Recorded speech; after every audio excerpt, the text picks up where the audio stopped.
সালামু আলাইকুম। সবাই কেমন আছেন? আশা করছি আল্লাহর রহমতে সবাই সুস্থ আছেন, ভালো আছেন। আলহামদুলিল্লাহ আমরাও ভালো আছি। আরও একটি নতুন ভিডিও দেখার জন্য আপনাদের সবাইকে আমন্ত্রণ জানাচ্ছি। আশা করছি আমার আজকের ভিডিওটিও আপনাদের খুব ভালো লাগবে। তো আজকে কিন্তু ভয়েস দিতে একটু সমস্যা হচ্ছে। কারণ আমি জলপাই খেয়েছি লবণ দিয়ে, গলাটা একদম বসে গিয়েছে। তো সুখ দুঃখের কথা পরে শেয়ার করব। এখন কি দেখছি সেটাই বলি। তো দেখতেই তো পাচ্ছেন খুব সুন্দর রহস্যময়ী একটা আকাশ। একদম এতটা সুন্দর লাগছিল, আমার মনে হয় কারো মন খারাপ নিয়ে উপর দিকে তাকালে এরকম একটা আকাশ দেখলে মনটা ভালো হয়ে যাবে। একদম মেঘে মেঘে ভরা একটা আকাশ, সাদা সাদা মেঘ। দেখতে মনে হচ্ছিল একটা সমুদ্র, একদম তুলায় ভাসা একটা সমুদ্র, এমন অবস্থা। তো হাঁটছিলাম আর সামনের ছাদে এসে দেখলাম ধুন্দুল গাছ, সেটাতে একদম হলুদ হলুদ ফুলে ভরে আছে। তবে এই গাছের ধুন্দুল এখনও খেতে পারিনি, বেশ কয়েকটা ধুন্দুল হয়েছে। তো এই তো ধুন্দুল গাছের একদম ডগাটা মনে হচ্ছে যেন আকাশ ছুঁতে চাচ্ছে, এই অবস্থা একদম উপরের দিকে উঠে গিয়েছে, আর যাওয়ার জায়গা নেই, তারপরেও যতটুকু যেতে পারে আর কি। আর আমি ছাদে এসেছি, আমার সাথে আয়াত আসবে না, এটা তো হতে পারে না। সে আমার সাথে এসেছে আর পটর পটর করছে। মা ছেলে ঘোরাঘুরি করছিলাম আর আমি আয়াতকে বলছিলাম, দেখো আকাশটা কি সুন্দর, এখানে অনেকগুলো মেঘ। তো ও আমাকে বলছিল, আম্মু তুমি তো ঘরে বালিশ বানাও তুলা দিয়ে, অনেকগুলো বালিশ। তো এক কাজ করো, চলো আকাশ থেকে কিছু তুলা নিয়ে নিই আর অনেকগুলো বালিশ বানিয়ে ফেলি। তো ওর আজব কথা শুনে মা ছেলে দুজনেই হেসে দিলাম। ওকে আমি বলছিলাম, যা তুমি ওঠো সিঁড়ি দিয়ে উঠে তুলাগুলো নিয়ে আসো, আমি বালিশ বানিয়ে দিব। তো এই তো যে কারণে ধুন্দুল খেতে পারছি না। ধুন্দুলগুলো হয় যখন একটু সামান্য বড় হয়, তখন যেন কি পোকা এসে ধুন্দুলগুলোকে মাঝখান থেকে খুঁচিয়ে দেয়। তারপর ধুন্দুলের গায়ে থেকে এভাবে পানি ঝরতে থাকে ফোটায় ফোটায়, তারপর ধুন্দুলটা ভেতর থেকে নষ্ট হয়ে যায়। এভাবে করে এই নিয়ে ৬-৭টা ধুন্দুল আমি ফেলে দিয়েছি। এই ধুন্দুলগুলো কি একটা পোকা এসে খুঁচিয়ে দেয়, বুঝতে পারছি না এটা কি মেডিসিন দিব। তো যাই হোক, ছাদে একটু হাঁটাহাঁটি করলাম, মনটাকে ফ্রেশ করলাম আর একটু অক্সিজেন খেলাম, নিচে চলে আসলাম। অক্সিজেন খেলে মন ভালো হয়, কিন্তু পেট তো শান্তি হয় না, পেট ভরে না। তো এদিকে নিচে আসলাম আর এসে আমি কিছু টুকটাক কাজ করে নিলাম। তার আগে চুলায় বসিয়ে দিলাম মুগ ডাল। তো এখানে ডিমের ঝুড়া দিয়ে মুগ ডাল রান্না করেছি, একদম মরিচ ছাড়া, কাঁচামরিচ দিয়ে একটু সাদা সাদা করে রান্না করেছি এটা। তো বাচ্চাদের জন্য একটু পরোটা বানালাম, পরোটা দিয়ে ডাল দিয়ে ওরা খাবে, সিম্পল নাস্তা। তো আসলে পরোটা তো প্রতিদিন বানানো হয় না, কয়েকদিন পর পর বানানো হয়। একটা সময় প্রতিদিন সকালে, প্রায় প্রতিদিন সকালে পরোটা খাওয়া হতো, তো এখন আর ওভাবে খাওয়া হয় না। কখনো রুটি, কখনো পরোটা, কখনো নুডলস, কখনো পাস্তা, খিচুড়ি, বিরিয়ানি, তেহারি, যখন যেটা পরিস্থিতি অনুযায়ী আর কি নাস্তার মেনু চেঞ্জ হয়। কারণ বাচ্চারা কোচিং বা স্কুল থাকলে সেই পর্যায়ে আমি একটু ভারী খাবারটা দেই আর কি।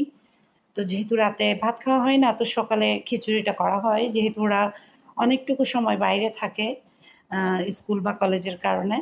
তো এদিকে সবারগুলো সবাইকে দিয়ে দিলাম। এখানে প্রতিজনকে 2টা করে পরোটা দিয়েছি, কিন্তু পরোটাগুলো মোটা ছিল না, পাতলা পাতলা। তো এই তো সবারগুলো সবাই নিয়ে নিল আর খাওয়া শুরু করে দিল। আর আমি খাবো চা দিয়ে, যদিও বা আমি ডাল নিয়েছি, পরবর্তীতে আমি চা দিয়ে খেয়েছি। চা দিয়ে গরম গরম পরোটা খেতে কিন্তু আলাদা একটা মজা। তো এই তো গতকালকে রাতে যে এই ধোয়া ফলাগুলো করেছিলাম, সেগুলো প্রায় পানি ঝরে গিয়েছে, শুকিয়ে গিয়েছে, এগুলো এখন গুছিয়ে নেব। এটা কিন্তু নাস্তা খাওয়ার বেশ কিছুক্ষণ পর। তো ঘরের সামনে মাছ বিক্রি করছিল, তো আমি এখানে মাছ নিলাম, বলল সামুদ্রিক চাপিলা। আসলে এগুলো কিন্তু টেস্টটা মনে হয় ঝাটকা মাছ, মানে ইলিশের বাচ্চা এরকম মনে হয়, কিন্তু বিক্রি করার সময় তো বলেছে যে এগুলো সামুদ্রিক চাপিলা, কে জানি। তো একটা মুরগিও বেচতে দিলাম, এগুলো কুটে ধুয়ে পরিষ্কার করে রাখবো। মাছগুলো ভাজা করার জন্য ম্যারিনেট করে বক্সে ভরে ফ্রিজে রেখে দিব। আর মুরগিটা পিস পিস করে নিব, অর্ধেক রান্না করব আর অর্ধেক ফ্রিজে রেখে দিব আর কি। তো এদিকে আমি একটু পটল, বরবটি, আলু দিয়ে ভাজি করে নিচ্ছি, আর বেশি ঝামেলায় যাব না। তো অন্যদিকে এখানে চিংড়ি মাছ দিয়ে আমি কাঁকরোল ভুনা করব। এটা আসলে কাঁকরোলের সিজনে একটু খাওয়া হয়। এটা আমার বড় ছেলে আলিফ পছন্দ করে, চিংড়ি মাছটা খায়, কিন্তু কাঁকরোল তো আমার বাচ্চারা কেউই খায় না। কাঁকরোল খাবো আমরা দুজনই, আমি আর আমার জামাই। তো বাচ্চারা তো মুরগি মাংস খাবে আর সবজি ভাজিটাও খাবে। তো আজকে দুপুরে এই সিম্পল মেনু। তো দুপুরে ভাত খাওয়ার পর একটা তো কিছু খেতেই হয়। তো জাম্বুরা ভর্তা করে নিচ্ছি, একটু গুঁড়ামরিচ দিলাম, একটু লবণ আর সামান্য একটু চিনি, কারণ জাম্বুরাটা খুবই টক ছিল। তো এগুলো মেখে নিচ্ছি, আর আজান হয়তো বা চানাচুর মাখা খাবে, যেহেতু ও টক ফল খায় না। তো এগুলো হচ্ছে আজকে দুপুর পর্যন্ত আমাদের খাবার মেনু। এগুলো শেয়ার করলাম। আর এখন কিন্তু এক লাফে চলে এলাম রাতে। তো মানে মাগরিবের নামাজের পরপর। আপনারা যারা কত ভিডিও দেখেছেন নিশ্চয়ই বলতে পারেন। আমার শ্বশুরবাড়িতে মিলাদুন্নবী চলছে মসজিদে। ৪ দিন যাবৎ এই পবিত্র মিলাদুন্নবী উদযাপন করা হয়েছে। তো গতবারের ভিডিওতে তো আমি অনেকটুকু শেয়ার করেছি। তো এটা এর পরের দিন। তো আপনাদের সাথে ভাবছি একটু শেয়ার করব, তাই এই ভিডিও ক্লিপগুলো ধারণ করা। তো এগুলো ভিডিও করে এনেছে আমার মেজো ছেলে আজান। আর আয়াতের বডিগার্ড তো আজান, এটা তো আপনারা জানেন কম বেশি। তো ওরা দুজনই বের হয়ে গিয়েছে, আর আজকে সারাদিন সকাল থেকে রাত পর্যন্ত আয়াত এগুলোর মধ্যে ছিল, আসা যাওয়া, গেট খোলা আর বাধা। বাইরে যাবে, টাকা নিয়ে যাবে, আজান ওকে কিছু কিনে দিবে, যেহেতু টুকটাক কিছু দোকান বসেছে, তো কিছু কিনে দিবে আর ও ঘোরাঘুরি করবে, এটুকুই। শুধু মসজিদের সীমানা পর্যন্ত, এর থেকে আর বেশি দূরে যায় না। আবার যখন ঘোরাঘুরি করে ঘরে চলে আসে, আসার সময় পথে থাকা অবস্থায় বলে আমি কিছুক্ষণ রেস্ট করব, তারপর আবার আসবো। তো এই অবস্থা আর কি। তো ওকে ৪ দিন আমি ছাড় দিয়ে রেখেছিলাম। থাক, বাচ্চাটা একটু আনন্দ করুক। এমনিতে তো তেমন একটা কোথাও যেতে দেওয়া হয় না।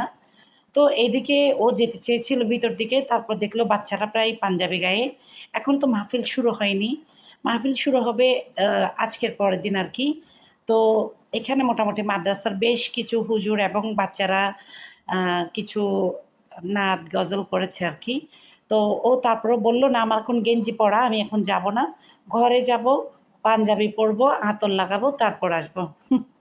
তো এখন ও একটু ঘোরাঘুরি করছিল। তো এই ফাঁকে একটা কমন কথা আপনাদেরকে বলা হয়নি। যারা আজকে প্রথম আমার ভিডিও দেখছেন, আমার ভিডিওর কোনো অংশ যদি এতটুকু ভালো লেগে যায়, পরবর্তীতে নতুন ভিডিও দেখতে চান, তাহলে এখনই আমার চ্যানেলকে সাবস্ক্রাইব করে পাশে থাকা all button, bell button click করতে ভুলবেন না। এতে করে আমি পরবর্তীতে যে কোনো নতুন রেসিপি দিলে বা ব্লগ ভিডিও দিলে আপনাদের মোবাইলে নোটিফিকেশান পৌঁছে যাবে, অবসর সময় দেখে নিতে পারবেন। আর যারা শুরু থেকে এই কাজটা করে আমার চ্যানেলের সাথে আছেন, আপনাদের সবাইকে অনেক ধন্যবাদ। এটা বলছি রেসিপির কথা, কারণ আমার এই চ্যানেলে শুরুর দিকে অসংখ্য রেসিপি দেওয়া আছে বিভিন্ন রকমের রান্না এবং নাস্তার। তো এই তো এদিকে আমার ছেলে তো হাঁটাহাঁটিতে ব্যস্ত, আর একদম রঙিন রঙিন বাতি। আর এই বাড়ির বেশিরভাগ মানুষ আমার আয়াতকে চেনে। খুব কম মানুষ আছে যারা আয়াতকে চেনে না। ওরা হাঁটতে হাঁটতে একদম আয়াতকে টাচ করে যাবে, একটু আদর দিয়ে যাবে বা ওকে একটু ডাক দিবে, এই অবস্থা। তো আমার বড় ছেলে আলিফ বা আজানকে কিন্তু অনেকেই চেনে না, যেহেতু ওরা ঘরের বাইরে তেমন একটা ঘোরাঘুরি করে না। কিন্তু আয়াতকে সবাই চিনে, আর যারা চিনে না তাদের সাথে আয়াত নিজে থেকে হলেও একটু কথা বলবেই বলবে। আসলে এই ছেলেটা আমার মতো একটু বেশি বকবক করার স্বভাব। তো এই জন্য ও সবার সাথে একটু মিশে আর কি। তো মসজিদের সব গেটে দিয়ে ওর ঢোকা চাই, একটু করে করে ঘুরে আসা চাই। তো ও এখন যাচ্ছে, কিন্তু ওর প্রিয় জায়গা যেটা, সেই জায়গায় গিয়ে একটু বসবে কিছুক্ষণ, আরাম করবে, তারপরে আসবে। তো এদিকে তো আমার ছেলে ঘোরাঘুরি করছিল, ঘরে আমি কিছু আয়োজন করছিলাম। কেন আয়োজন করছিলাম, ইনশাল্লাহ আগামী কয়েকদিনের মধ্যে আপনাদের সাথে সেটা শেয়ার করব। সেটা আরও আগে শেয়ার করার ইচ্ছা ছিল, কিন্তু মিলাদুন্নবীর ভিডিওর জন্য শেয়ার করতে পারিনি। তো এই তো এখানে চলছে সুন্দর করে পানি ঝরা। তো ঝর্ণা লাগিয়েছে আর পানিগুলো ঝরে ঝরে পড়ছে পুকুরে, চারদিকে টিপ টিপ করছে, আর টিপ টিপ পানিতে লাইটগুলো দেখা যাচ্ছে ঝিকিমিকি ঝিকিমিকি করছে, খুব সুন্দর লাগছিল আসলে। তো ভিডিও করে আনার কারণে আমি এটা অন্য দিক থেকেও দেখতে পাচ্ছি, যেহেতু আমি আমার রান্নাঘরের জানালা বা বেডরুমের জানালা দিয়ে অল্প একটু একটু দেখি, কিন্তু এদিক থেকে তো দেখতে পারি না। তো ওদের ভিডিও করে আনার উছিলায় আমি একটু দেখতে পাচ্ছি আর কি। তো যারা এখন আমার ভিডিওটা দেখছেন স্ক্রিপ্ট না করে, আপনাদের উদ্দেশ্যে বলছি, ছোট্ট একটা রিকোয়েস্ট রইল যে আমার ভিডিওটা দেখে যদি ভালো লাগে ছোট্ট একটা লাইক দিয়ে ভিডিওটা কন্টিনিউ করবেন। আপনাদের ছোট্ট একটা লাইক আমার ভিডিওটাকে অনেক দূরে নিয়ে যাবে, আপনাদের মতো অনেক আপু ভাইয়াদের কাছে পৌঁছে দিবে। তো এই তো আয়াতের দিকে কবরস্থানটাও দেখছিল, রাতের বেলায় কিন্তু কবরস্থান অন্ধকার থাকে না, লাইটের আলোতে একদম আলোকিত হয়ে থাকে আমাদের শেষ ঠিকানা। তো আয়াতের ঘোরাঘুরি একদিক দিয়ে শেষ হলো, এখন আরেক দিক দিয়ে শুরু হবে। ও এই ঘোরাঘুরিটার পরে ঘরে চলে আসবে, কিন্তু তারপর খাওয়া দাওয়া করবে, আবার বের হবে। কারণ রান্নাবান্না কি হচ্ছে ও কিন্তু সেটাও আপনাদের সাথে শেয়ার করবে। তো এই তো এটা হচ্ছে আয়াতের সবচাইতে প্রিয় জায়গা, যেটা গত ভিডিওতে শেয়ার করেছিলাম যে শাহজাহান ভাই ওনার মা বাবার কবর এখানেই দিয়েছেন। তো এখানে কবর জিয়ারতের জন্য একটু মিনারের মতো তুলে একটু ডিজাইন করেছে, একটা নিরিবিলি জায়গা। মসজিদের অপর প্রান্তে এই ধরনের আরেকটা জায়গা আছে। তো সুন্দর জায়গা, মনোরম জায়গা, কিন্তু দেখেই শুধু আশা পূরণ করতে হয়। আমাদের মহিলাদের এখানে বসার বা এই এখানে আশেপাশে ঘোরাঘুরির কোনো পারমিশন নেই। আসলেই দুঃখজনক। তো এই তো এদিক থেকেও মসজিদটা খুব সুন্দর লাগছিল। তো আয়াত সবখানে ঘোরাঘুরি করে একদম ঘেমে ঝুসে ঘরে চলে আসে বেচারা। এসেই কিন্তু ফ্যানের নিচে একদম হাত পা ছড়িয়ে বিছানায় পড়ে থাকে। কারণ খুব গরম পড়ছে। গরম আর বৃষ্টি মিলেমিশে পড়ছে, কিন্তু তারপরও দেখা যায় কি যেদিন বৃষ্টি পড়ে না সেদিন খুব গরমটা থাকে। তো এখন হেঁটে হেঁটে চলে আসছিল। আর আসার পথে ঘরের কাছে আসতেই কিন্তু ও হাওয়াই মিঠাই দেখে। তো তখন আবার হাওয়াই মিঠাই কিনে ওর জন্য আর আজানের জন্য দুজনে কিনে আর কি। তো এই তো আয়াত হাঁটাহাঁটি করছে, তারপর যাবে রান্নাবান্না যেখানে হচ্ছে সেখানে ঘর থেকে রেস্ট করে আবার রান্নাবান্নার ওইখান থেকে আবার ঘরে আসবে। তারপর রাতে কিছুক্ষণ মাহফিলের ওই জায়গাটাতে যাবে, যদিও বা আজকে মাহফিল হবে না, তো আগামীকালকে হবে আর কি। তো ওর ঘোরাঘুরিগুলো দেখে না আমার আমার নিজের ছোটোবেলার কথা মনে পড়ছিল। আমাদের সময়ে মিলাদুন্নবী হতো অনেক জিগজাগ করে, কিন্তু এতটা লাইটিং হতো না। আর এত ছোট ছোট রঙিন রঙিন লাইটও ছিল না। হলুদ লাইট, সবুজ লাইট আর সাদা অনেক বড় বড়, আমরা বলতাম এগুলোকে মরিচে বাতি। আমাদের চট্টগ্রামের ভাষায় একটু বড় বড় সাইজের ছিল। তো এখন তো সব কিছু অনেক আধুনিক হয়ে গিয়েছে, অনেক সামনের দিকে এগিয়েছে সব কিছু। তো তেমনই যেমন আমরা মোবাইলটা হাতে নিলে কিন্তু নতুন জগৎ দেখতে পাই। যেখানে ইচ্ছে সেখানে চলে যেতে পারি মোবাইলটা হাতে নিয়ে। শুধু একটু লিখে সার্চ মারলে হয়ে যায়। আসলে কত সহজ, সব কিছু হাতে চলে এসেছে আর কি। তো এই তো এদিকে চলছে রান্নাবান্নার আয়োজন, বিশাল আয়োজন। মানে কি বলবো, এখানে শুধু মাংস আর মাংস। তো আয়াত বলছিল মাংস দেখে, আম্মু ওইখানে তো মানে মাংসের পাহাড় হয়ে গিয়েছে। তো আমি বললাম হ্যাঁ, এখানে মাংসের পাহাড়ই হয়েছে। তো আজকে রান্নাবান্নার এখানে আয়োজনে যা করা হলো সেটা হচ্ছে তেহারি করা হবে। আর এখানে তো দেখতে পাচ্ছেন অসংখ্য পাতিল। এখানে যে পাতিলগুলো আছে এগুলো আমরা চট্টগ্রামের ভাষায় বলি ডেক, মানে মণি ডেক। এখানে মন মন হিসেবে রান্না করা হয়, তো মণি ডেক। তো এখানে টোটাল ৬০টা মণি ডেকে রান্না করা হয়েছে, ৬০ পাতিল রান্না করা হয়েছে। তো এক একটা পাতিলে মেপে মেপে গরুর গোশত দেওয়া হচ্ছে। এখানে ওজনে ২০ কেজি। এক পাতিলে যাবে ২০ কেজি গরুর মাংস, আর চাল যাবে ২২ কেজি, তাহলে ৪২ কেজি হলো। তো প্রতিটা পাতিলে ৪২ কেজি করে যাবে। তো সেখানে তো পেঁয়াজ তো থাকবেই, তারপর অন্যান্য মশলার সরঞ্জাম তো থাকবেই। আমার মনে হয় সব কিছু মিলে প্রায় ৪৫ কেজির মতো হবে। তো এই তো একইভাবে মেপে মেপে প্রথমে মাংসগুলো দিয়ে দেওয়া হবে, তারপর এখানে দেওয়া হবে চাল। ওইগুলো দিয়ে তারপর সবগুলো একসাথে রেডি করা হবে, পাতিলে পাতিলে তুলে দেওয়া হবে। সারা রাত রান্না হবে, সারা রাত। তো এর পরের দিন বিতরণ করা হবে। যারা মাহফিলে আসবে তাদেরকেও দেওয়া হবে, আর সবার ঘরে ঘরে দেওয়া হবে।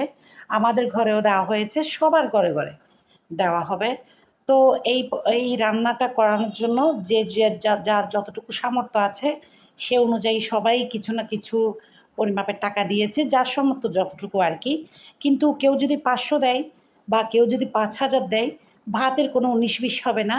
এখানে পরিবারের সদস্য অনুযায়ী ভাত দেওয়া হবে। যেমন কেউ যদি ২০০ টাকাও দেয়, তার পরিবারে যদি ৬ জন থাকে বা ১০ জন থাকে, সবাই যেন একবেলা ভরপেট খেতে পারে সেই আন্দাজে এখানে ভাত দেওয়া হবে। তো আর যদি কারো পরিবারে কম সদস্য থাকে, সে ৫,০০০ টাকা দিয়ে থাকে, তারপরেও কিন্তু তারা যদি ৩ জন সদস্য থেকে থাকে, ৩ জন সদস্যর মাপে ভাত দেওয়া হবে। তো এই প্রক্রিয়াটা আমার খুবই পছন্দ হয়েছে। কোনো ভেদাভেদ নেই, কোনো টাকার মাপঝোঁক নেই। একদম সবাইকে একই মাপের খাবার দেওয়া হয়েছে। এটা আমার খুবই ভালো লেগেছে। প্রতি বছরই এমন দেওয়া হয়। তো ৭ টা গরু দিয়ে করা হয়েছে মিলাদুন্নবী। আর এখানে কয় পাত্রে রান্না করা হয়েছে আমি এটা আপনাদেরকে বলেছি। আর আমার ঘরে এখানে চলছে আয়াতের খাওয়া দাওয়া। তো এই খাওয়া দাওয়ার পর আমার আয়াত একটা গোসল দিবে, ও ঘেমে গিয়েছিল। গোসল দিয়ে ও আবার বেরোবে পাঞ্জাবি পরে। তো সেটা আশা করি আপনাদের সাথে শেয়ার করব। তো যা বলছিলাম আমি মোবাইলের কথা, ইদানিং মোবাইল খুললে কিন্তু দেখতে পাচ্ছি যে কিরিম আপা, গত ভিডিওতে বলেছিলাম আমি মিস চকলেটের কথা। তো ইদানিং যা দেখছিলাম সেটা হচ্ছে কিরিম আপা। তো আমার আয়াতের তো এখন মাশাআল্লাহ ক্লাস 2-তে পড়ে, আমার আরও 2টা বাচ্চা বড় হয়েছে। তো আমিও তো মা, তো একটা মা হিসেবে দেখি এই কিরিম আপার ভিডিও না আমি আগে দেখতাম, কারণ উনি ভুলভাল ইংরেজি বলতো, তারপরে অদ্ভুত অদ্ভুত রান্না করতো, যেমন পাঙ্গাস মাছের মাথা দিয়ে নুডলস রান্না করে। তো এরকম আজব রান্নাগুলো দেখার জন্য আমি কিন্তু মাঝে মাঝে ওনার ভিডিও দেখতাম। যেহেতু আমিও রেসিপি দিই, আসলে কিছু কিছু রান্না দেখে খুবই হাস্যকর লাগে, দেখে মজা লাগে, তো দেখা হয়। ইদানিং ওনার বাচ্চাকে নিয়ে উনি কিছু ভিডিও দিচ্ছে, ওনার মেয়েটাকে নিয়ে, মাত্র 8 মাসের বাচ্চা। এই বাচ্চাটাকে নিয়ে উনি যে ভয়ঙ্কর ভয়ঙ্কর রূপ করে ভিডিও দেয়, সত্যি কথা একটা ভিডিও দেখে আমি পুরো কান্না করে দিয়েছিলাম। আমার পাশে আমার আয়াতও ছিল, আয়াতের চোখে পানি চলে এসেছে। ও বলছিল, আম্মু এই মহিলাটা ডাইনির মতো করছে কেন ওনার বাচ্চার সাথে, বাচ্চাটা একটু খাবার খেতে চাচ্ছে। আসলে এইটা নিয়ে প্রচুর প্রচুর লেখালেখি হচ্ছে, প্রচুর ভিডিও শেয়ার করা হচ্ছে যেন ওনার এটা বন্ধ করা হয়, ওনাকে ট্রোল করা হচ্ছে। তো হয়তোবা উনি এগুলো দেখে একটু শান্ত হবেন, একটু স্বাভাবিক অবস্থায় আসবেন। এইসব পাগলামি ছাগলামি করে বাচ্চাদের উপর টর্চারিং করে একটা মা হয়ে কীভাবে পয়সা কামাতে পারে। উনি তো যথেষ্ট পরিচিতি পেয়েছে, মাশাআল্লাহ যথেষ্ট ভালো অবস্থানে এখন এসেছে। জানি না, আল্লাহ তাআলা ওনাকে হেদায়েত করুক, ভালো কিছু বোঝার ক্ষমতা দিক। আজকের জন্য এতটুকুই। সবাই ভালো থাকবেন। আল্লাহ হাফেজ।